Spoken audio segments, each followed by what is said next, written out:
সব কিছু আমাদের ইচ্ছামতো হয় না। কিছু সময় বাস্তবতার সঙ্গে মানিয়ে নিতে হয়।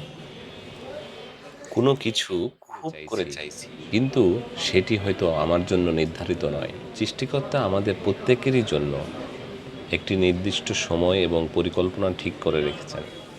যখন যেটা হওয়ার সেটা ঠিকই হবে, হোক সেটা অনুকূলে কিংবা প্রতিকূলে।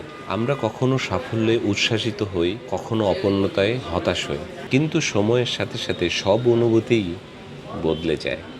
এই পৃথিবীতে কোনো কিছুই চিরস্থায়ী নয়। আমি, আপনি, আমাদের আনন্দ বেদনা সবই সময়ের স্রোতে একদিন ঠিকই মিলিয়ে যাবে। তাই যা আছে তাই নিয়ে কৃতজ্ঞ থাকি, যা আসবে তার ধৈর্যের সঙ্গে গ্রহণ করি। আলহামদুলিল্লাহ, প্রতিটা দিনের জন্য, প্রতিটি ক্ষণের জন্য।